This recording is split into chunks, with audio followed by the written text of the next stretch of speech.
Hello friends, subscribers and new viewers of this channel. In this mechatronics and robotics tutorial, we will lead you through the process of designing, 3D modeling and 3D printing of a pendulum that should be placed on top of the shaft of this DC motor. Namely, the pendulum should be mounted like this. And here it is. Let's do it. It's not difficult, and here it is. Here's the pendulum. This pendulum will be used in the future video tutorials on this channel for demonstrating basic control and estimation principles and for explaining how to design and implement a complete servo system. Over here you can see the final 3D printed part. This opening over here is designed and 3D printed such that it nicely fits the D-shaped shaft of our DC motor. In this tutorial, we will start from a technical drawing of this DC motor, and then we will use this drawing and offset the dimensions to take into account the thickness of the extruded 3D filament and height of the 3D printed layer.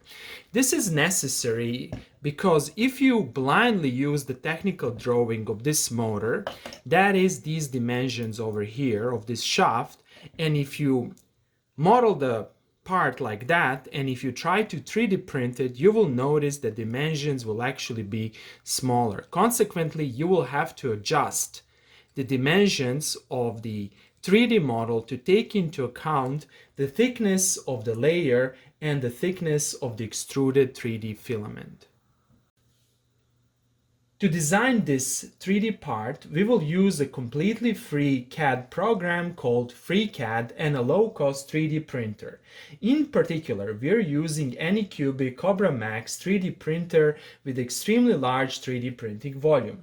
As you can see from this 3D printed part, this is not a super precise 3D printer. However, it has a large 3D printing volume. This is what we need for mobile robotics and other projects that will be presented in the future tutorials. Namely, we don't need a very precise 3D printer. What we need is a large 3D printing volume. Let's first explain the main motivation for creating this tutorial. Namely, the skills that you will learn in this tutorial are of the paramount importance if you want to become a complete mechanical engineer or a robotics engineer. Our extensive experience in higher education in the United States shows that most of mechanical engineering or robotics programs in the US are fragmented and often students do not learn the necessary skills. The purpose of this channel is to change that. Our goal is to teach students and engineers the fundamental skills that are necessary for the 21st century. Our approach is holistic and synthetic. We believe that students should not only be experts in one field. Instead, they should be versatile in many different fields, such as mechanical engineering, electrical engineering, mechatronics, and computer science. Only by mastering several fields you can become a successful robotics or a mechanical engineer in the 21st century. Okay, let's start with explanations. The first thing that you need to find is a technical drawing of your part or of your object. And here's the technical drawing of my motor. Let's see the dimensions over here. I'm mainly interested in the diameter of my shaft, and over here I can see that the diameter is 6. And another thing that I'm interested in is in this dimension over here. Namely, I have a D-shaped shaft over here, and the distance from here to this flat part over here, that is from here to here, is a 5.48. However, you should not trust the drawing completely. You need to measure everything by yourself.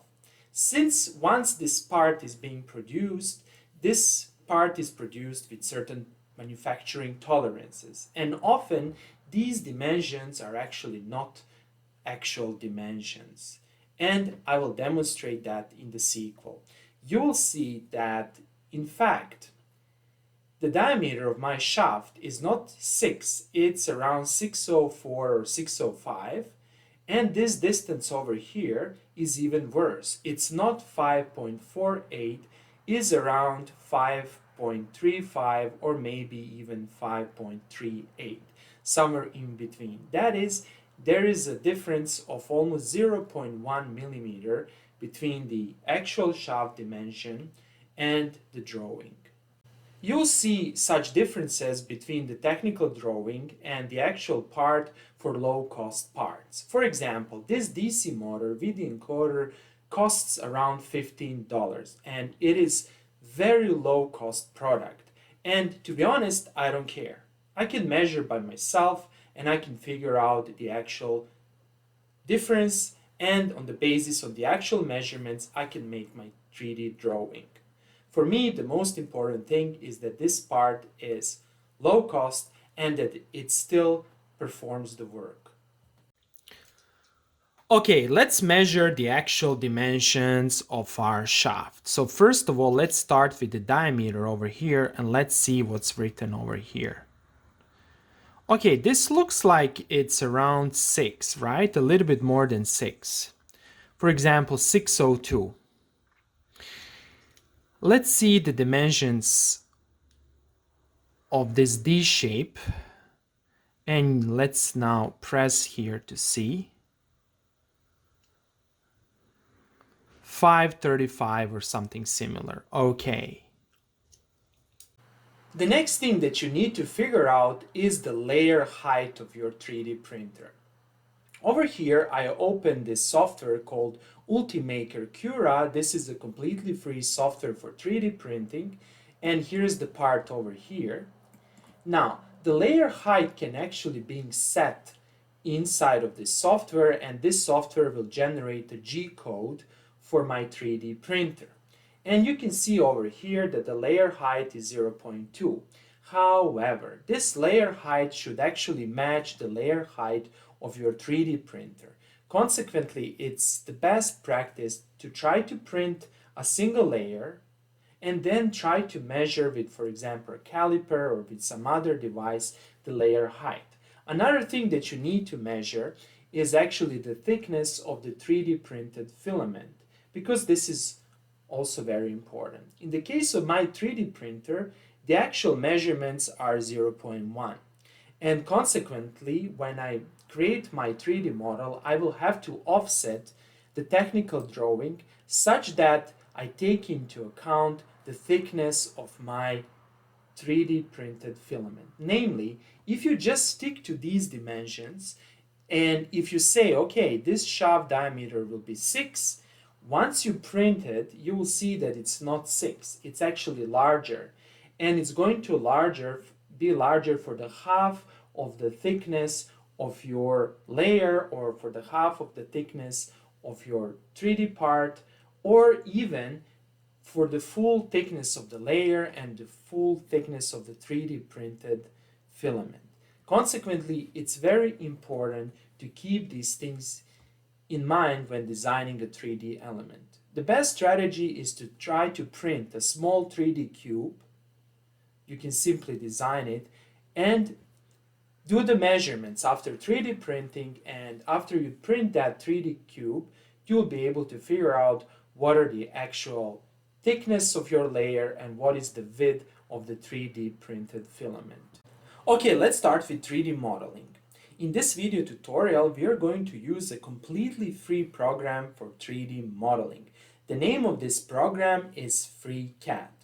We created several tutorials on how to start with 3D CAD, and links to these tutorials will be given in the description below. So let's open FreeCAD. Here it is.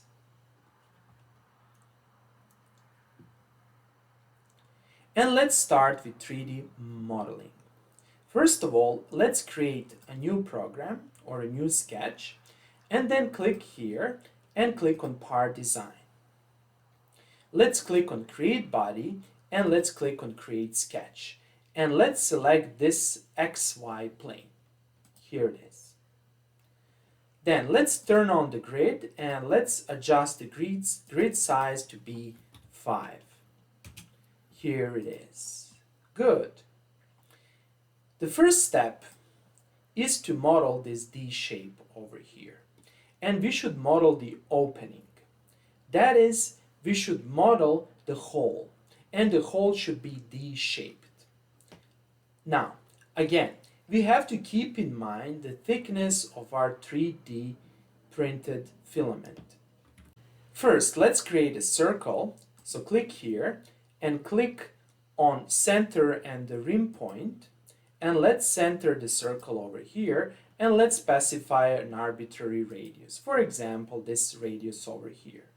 The next step is to enter the precise radius. But before doing that, press Escape. My measurements show that the radius of my shaft, or better to say the diameter of my shaft, is around 603.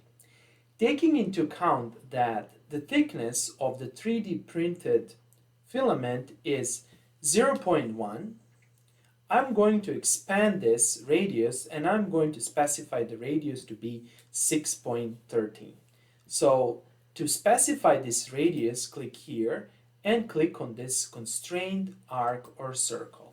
And over here I will specify 6.13. And let's click OK. So here it is. Next we need to create the shape. The distance from this point over here to the point over here, that is to the flat surface of the shape, is around 5.35 on my shaft. The next step is to create our D shape over here. That is, we want to make this top of the circle to be flat. For that purpose, click here and make sure that this snapping option is being selected. Then click on this drop-down menu, deselect Snap to Grid and select Snap to Objects. Then, we need to construct two construction lines. Click here and locate the mouse cursor, or better to say, place the mouse cursor approximately near the intersection of this vertical construction line and the circle. And here we are. Then, draw a flat line. You can draw a flat line by simply pressing Ctrl. And let's click here. And here's the first construction line. The next construction line is super easy. Simply click somewhere over here and press and hold Ctrl and draw a line. And here it is. Press Escape. The next step is to fix the dimensions, or better to say, to fix the distance between these two lines. Namely, this part of the line from here to here is our flat part. The distance from this flat part to this point over here, in the ideal case, that is in the case if the thickness of the 3D printed filament is 0, should be 5.35 in my case. However, we already know that if we 3D print the part, this point is not going to be here, it's going to be offsetted for the half of the thickness of the layer, as well as this point over here. It's not going to be exactly over here, it's going to be offsetted inside. So if I want this distance to be 5.35, I will actually offset this distance for 0.1. So let's do that. To constrain the distance between two lines, we can constrain the distance between these 2 points. So click on this point, and then find over here this option, Constrain Vertical Distance. And let's click here and let's enter the dimension. The dimension in my case is 5.45 and click OK. Now, I have to mention this. It's always a trial and error to fix these distances. And always keep in mind the following.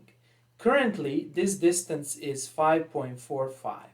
However, once you 3D print, this point will go over here for, let's say, 0.05. That is for the half of the thickness of your 3D printed filament, and this point will go over here. That is for the half of the distance of the 3D printed filament, and the distance will actually be 5.45 minus 0.1. It's going to be 5.35. Again, this is just a trial and error. You can try 3D printing a very small cube or something similar with several openings, and then you can calibrate your 3D printer and you can figure out what are the actual offsets. The next step is to trim everything. To trim everything, we need to select this option, Trim Edge. And let's click here, let's click here. Oops, let's again do it. Click here to trim this part. Here it is. And we need to trim this. And then we need to erase this line over here. Good. This is our opening. Next, let's create the outer circle. To do that, click over here, deselect this option and click on Snap to Grid. And let's click on the circle. And let's center the circle over here. And for example, let's select the radius. Let's go and let's do, for example, 8.5. And that's it. Press Escape. You can additionally constrain this radius by clicking here and then clicking over here, and the total diameter is 17. Let's, for example, increase it to 18. Why not? And here it is. Next, let's create the arm or the pendulum. To do that, again, let's click, for example, on Create a Rectangle. Let's select one of the points of the rectangle, for example, this point over here. Let's snap to grid, and here it is. Later on, we will trim all the parts. Okay, press Escape. Now, if you click here, you can even move your rectangle to this point over here if you want. That is, you can extend the line. It's not actually moving. As you can see over here, we are extending. So let's extend this arm a little bit, for example, over here. And finally, let's perform the final trimming of everything. To trim, simply click here and let's start with trimming. We don't need this part. We don't need this part. We don't need this part. We don't need this part. And here it is. Here is our pendulum without the ball. Press Escape and let's go. Next, click on Close to close the sketch, and now we are back in the 3D plane. The next step is to extrude everything. So click on Sketch and find this option, Pad. You can also find the extrusion option by clicking on Part Design, and over here you need to select Create an Additive Feature and you can click on Pad. However, you can directly click on Pad. If you click on the pad, you will see the part is immediately extruded. And let's set the extrusion dimension to be 5. And let's click OK. Here it is. Perfect. And let's make sure that we see our opening. Here it is. Looks beautiful. The next step and the final step is to create our sphere. The sphere should be located over here. So let's create the sphere. To create the sphere, you have several options. First of all, let's make sure that we can select this plane over here. That is this side of our object. Then you can click on Part Design. And over here, you need to select Create an Additive Primitive and click on Create a Sphere. Now, what you need to select is this plane over here. And you can see the sphere will be located over here. Its center will be at the center, or better to say at the midpoint of this edge. Now, what you need to do is to offset this sphere such that it's at the middle of this side over here, and you can do it by scrolling down and finding the proper direction. Let's see, is it the Y direction? It is Y direction, and Y direction should be 2.5 since the length over here is 5. And if you press enter, you created your sphere. Now let's adjust the radius of the sphere. To adjust the radius of the sphere, simply click here, and over here you will have the option to adjust the radius, and let's select the radius to be, for example, 15, and let's press enter, and here it is. Here's our part. Looks good. In fact, you can better decrease the radius of the sphere. Click on the sphere and let's decrease the radius to be, for example, 10. Let's do it like this. And let's see it over here. Perfect. Let's press enter. Now the radius is 10. And this is our final part. The next step is to show you how to 3D print this part. To 3D print this part, you first need to export this part as an STL file. To do that, make sure that body is selected, do File, do Export, and over here you need to select the proper option. You need to find an STL, so press STL and find STL Mesh over here and call the body as, for example, unnamed body. We are not going to call it unnamed, we are going to call it Pendulum 1, and here it is. The next step is to open a software for slicing. In my case, I'm using this software, Ultimaker Cura. It's an open source and free software for slicing. Slicing means generation of G-code for your 3D printer and for adjusting the 3D printing parameters. So over here, you need to open your part. So click on File, Open Files, and let's select our pendulum. And you can see how the pendulum is placed. It's placed like this, and we are going to print it like this. However, if you don't like this particular shape of 3D printing, you can simply click here, then click here on Rotate, and then you can rotate this object, and then you can go with, for example, 360 degrees for 90 degrees or something like that. However, I'm not going to do it like this. I'm going to keep it as it is. So I will press Ctrl Z. Then over here, you can select the parameters that you have, layer height, etc. Ultimaker Cura actually has an option on how to enter your 3D printing properties and to enter your actual 3D printer. I created a separate video tutorial on how to do that for my particular 3D printer, and you can watch that video tutorial. However, I'm just going to keep this default option, and if you click on Slice, everything will be processed. You can see the time it takes. You can see the final weight, and if you look at the preview, you can actually see all the layers, and over here you can see, for example, some other things, how it's being printed.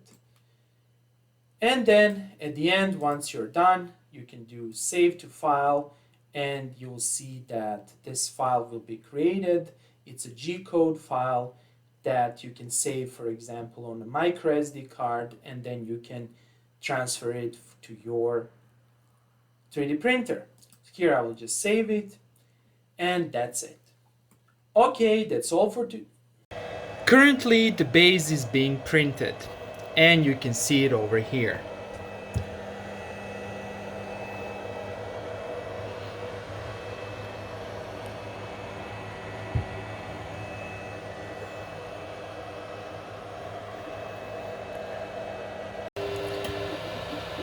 Okay, now we are printing the support for our part. You can see that the base is printed, and here's the support. On the other side, that is over here, you can see the support for the sphere, and over here you can see the support for the top part. Here's another view.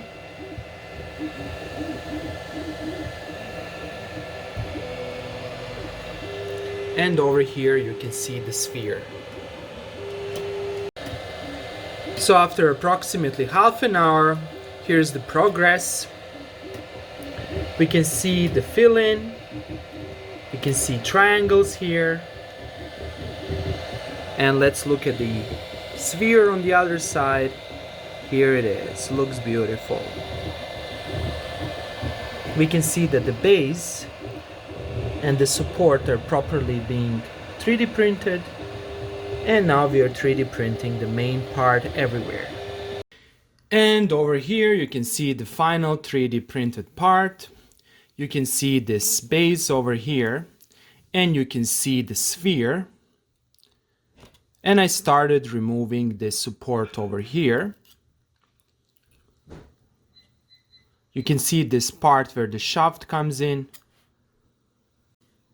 If I remove the base, you'll see this over here, and this support has to be removed so we can use our part. Not too bad, actually. The printer I'm using has a large 3D printing volume, consequently it's not very precise, however this is still a relatively good quality. And the nice thing is that the shaft can nicely fit in. It looks very good. And you see that it looks awesome. You can basically rotate it. Later on, once I remove this base over here, I will show you the final part. And you can see the pendulum over here.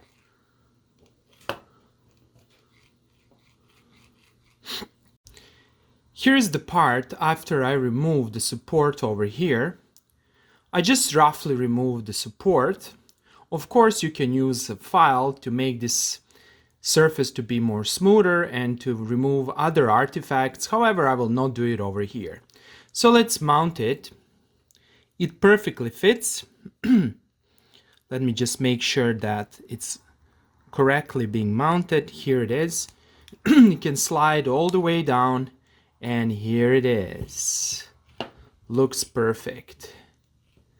Now what we can do, we can actually decrease a little bit the diameter over here and decrease this distance such that it fits even better.